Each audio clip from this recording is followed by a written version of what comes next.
Salut l'équipe, on se retrouve pour un tuto Android Studio où on va voir comment implémenter une méthode qui permettra d'enregistrer des données dans la base de données SQLite Studio via votre application. À la fin de ce tuto, vous serez capable de rentrer des données dans votre application et ces données s'enregistreront dans la base de données. Et on se retrouve tout de suite sur Android Studio pour voir comment on peut implémenter ça facilement.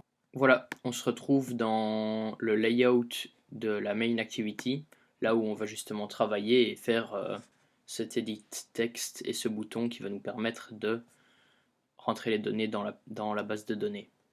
Ici, le design de l'application est très simple, juste un titre, une liste avec tous les utilisateurs qui sont déjà encodés dans la base de données, mais elle n'est pas encore, c'est pas encore fonctionnel. Ce qui est fonctionnel et qui nous intéresse aujourd'hui, c'est cet edit text et ce bouton.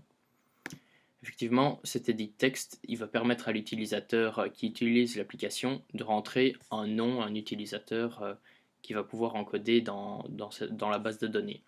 Et en appuyant sur ce bouton, on va vérifier que l'utilisateur n'existe pas déjà, que ça n'est pas vide parce qu'on ne va pas ajouter un utilisateur qui ne comporte pas de caractère.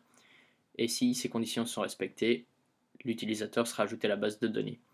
Si l'utilisateur est déjà dans la base de données, on enverra un toast à l'utilisateur qui comprendra qu'il ne peut pas réutiliser ce nom-là. Pour les contraintes, vous pouvez faire un peu comme vous voulez. Ici, j'ai fait un truc qui fitait avec l'application, mon écran. Vous pouvez déjà donner un ID ici à cet edit text. L'ID au bouton n'est pas nécessaire. On viendra rajouter une méthode ici sur le onClick.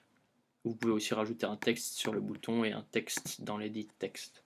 Allons tout de suite au cœur du sujet, dans Main Activity. Dans Main Activity, il y a plusieurs choses. Il y a le onCreate qui est vide pour le moment. Et il y a cette méthode. Cette méthode, c'est la méthode qu'on va relier au bouton. C'est cette méthode qui va permettre d'enregistrer la donnée dans la base de données. On va aussi avoir besoin de Database Access. C'est là où il y a toutes les requêtes que nous utilisons vers la base de données. Pour l'instant, il n'y en a pas beaucoup. Il y a des select et des insert. Le select, c'est pour obtenir une information de la base de données et le insert, c'est pour ajouter dans la base de données. C'est justement de ça dont nous avons besoin aujourd'hui pour ajouter un nouvel utilisateur. Mais revenons à Main Activity. La première chose à faire, c'est créer la méthode. Dans cette méthode, ce que nous faisons en premier lieu, c'est récupérer l'utilisateur qui est encodé dans l'edit text. Et nous le faisons de cette manière. D'abord, on récupère l'ID de l'edit text utilisateur. Ici, l'edit text, ici un edit text avec pour ID utilisateur. Et on récupère le texte qu'il y a dans cet edit text et on le transforme en string, ce qui nous donne le string utilisateur. On peut ouvrir la base de données pour ensuite vérifier que cet utilisateur n'existe pas. Avant d'accéder à la base de données, ce qu'on peut faire, c'est vérifier que la longueur du string de l'utilisateur n'est pas égale à 0. Nous allons faire comme ça. Et si c'est différent de 0, on peut à ce moment-là vérifier que l'utilisateur n'existe pas déjà dans la base de données et on peut par la suite l'ajouter. Sinon, si l'edit text est vide, c'est-à-dire que la personne qui utilise l'application essaie d'ajouter un utilisateur qui n'a pas de nom, qui est juste un string vide, on lui renvoie un toast en expliquant qu'il ne peut pas car l'utilisateur a une longueur de 0. Voilà, donc si l'edit text avec l'utilisateur est vide, on fait apparaître ça à l'écran. Vous devez donner un nom à votre utilisateur pour le créer. Comme ça, l'utilisateur sait qu'il doit encoder des lettres pour pouvoir encoder un nouvel utilisateur. Maintenant, si l'utilisateur a bien encodé une chaîne de caractères, on va pouvoir vérifier que l'utilisateur n'est pas déjà encodé dans la base de données. La méthode existUser se trouve ici, dans Database Access. Pour savoir si un utilisateur existe, ce n'est pas très compliqué, il faut juste mettre un select sur cet utilisateur dans la bonne table correspondante et on essaie de récupérer quelque chose, par exemple un de ses attributs. Ici c'est soit nom, soit nombre de participants. Ça ne change pas grand chose. Une fois qu'on a fait cette requête, il y a 0 ou 1 élément dans le curseur. si l'utilisateur existe, il y a une réponse dans le curseur.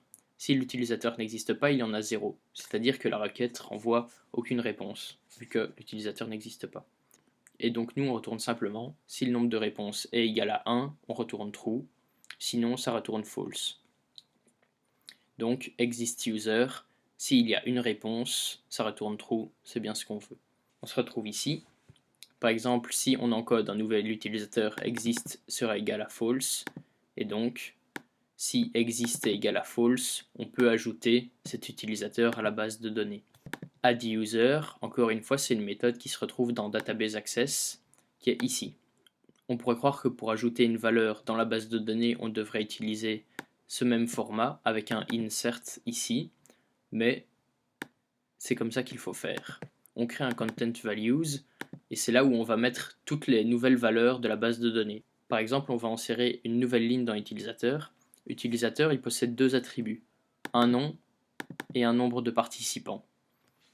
Nous, ce qui nous intéresse pour le moment, c'est juste donner un nom à cet utilisateur. Peu importe le nombre de participants, on peut mettre 0, 1, 2, 3, 4, ça ne change pas grand-chose.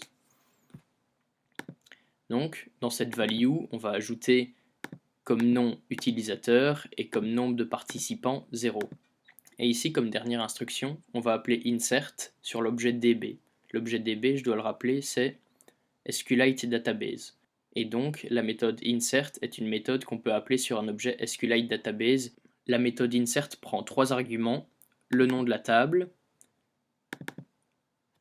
ceci qui peut être mis à nul, et la value.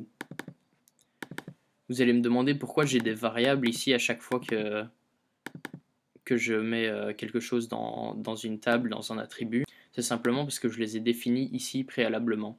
Si tout est dans des variables statiques, je ne risque pas de faire d'erreurs, de fautes d'orthographe, de fautes de frappe, et c'est donc plus simple à utiliser, ça évite de faire des erreurs. Le seul inconvénient, c'est que quand on fait des requêtes, il faut mettre plus de concaténation dans nos strings. Pour le select, par exemple, vous voyez que ici, je ne l'avais pas fait. Tout est en un string, et ici, je dois le séparer, je dois concaténer la variable, et ainsi de suite. Mais ça évite de faire des erreurs à cause des fautes de frappe. Pour récapituler, la méthode addUser, elle retourne rien du tout, donc un void, et elle va procéder de cette manière. On crée un content values pour chaque attribut de la table, c'est-à-dire pour la table utilisateur, moi j'en ai deux, j'ai nom et nombre de participants. On va assigner la valeur à une colonne de cette table. Donc ici, moi c'est le nom de l'utilisateur qui a été encodé préalablement, et 0 qu'on définit comme nombre de participants de base. Ce sera par la suite que l'utilisateur viendra modifier ça. Et puis on appelle la méthode insert qui permet d'insérer la value dans la base de données, dans la bonne table correspondante. Ici on n'a pas besoin de cette ligne, c'était juste pour moi pour vérifier que ça avait bien fonctionné, et effectivement tout est en ordre. Donc je récapitule, si l'utilisateur n'existe pas, on l'ajoute à la base de données. S'il existe, on indique à l'utilisateur que l'utilisateur encodé est déjà existant, et ensuite on peut refermer la base de données. Si vous voulez tester votre application sur votre téléphone, il faut procéder à différentes étapes. Il faut déjà que votre téléphone soit en mode développeur. Si ce n'est pas déjà le cas, vous allez dans vos paramètres, dans Système, dans À propos du téléphone, et tout en bas de À propos du téléphone, vous avez numéro de build. Si vous cliquez plusieurs fois dessus d'affilée, je pense que c'est cette fois vous allez débloquer le mode développeur. Une fois que le mode développeur est activé, vous retournez dans Système, et il y a une section Options développeur qui est apparue. Vous cliquez dessus et vous activez le débogage USB. Une fois que tout ça est fait, vous pouvez run l'application et elle va se télécharger sur votre téléphone. Une fois qu'elle est téléchargée sur votre téléphone, vous pouvez l'ouvrir et vérifier que la méthode que vous venez d'implémenter fonctionne bien. Pour vérifier que ça fonctionne bien, je vais mettre un toast dans le cas où l'utilisateur est encodé correctement. Normalement, quand l'utilisateur est correctement inséré dans la base de données, ça va nous faire apparaître dans une autre activité. Sauf que je n'en suis pas encore là dans l'implémentation de l'application, donc là, je me débrouille juste avec un toast. Aller dans une autre activité après avoir créé un nouvel utilisateur sera pour un prochain tutoriel. Voilà, si l'utilisateur qu'on vient d'encoder n'existait pas, alors il va être créé, et il y a un toast, l'utilisateur vient d'être créé. S'il existait déjà, on va nous indiquer qu'il est déjà existant. Et si le edit text est vide, alors on va dire qu'il faut donner un nom à l'utilisateur pour le créer. Voilà, j'ai ouvert l'application. On se retrouve sur l'écran d'accueil comme c'était montré précédemment. On va voir pour créer un nouvel utilisateur et voir ce que ça va donner.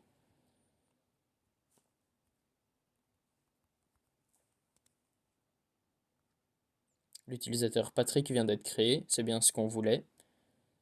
Si on essaye avec un blanc, vous devez donner un nom à votre utilisateur pour le créer, c'est bien ce qu'on voulait aussi. Et si on réessaye avec Patrick, l'utilisateur Patrick est déjà existant. Du coup, c'est bien tout ce qu'on voulait. C'est la fin de ce tutoriel. Si vous l'avez apprécié, vous pouvez liker la vidéo. Si vous voulez voir la suite des tutoriels, vous pouvez vous abonner. Le prochain tutoriel consistera à faire apparaître une liste d'utilisateurs sur la page d'accueil.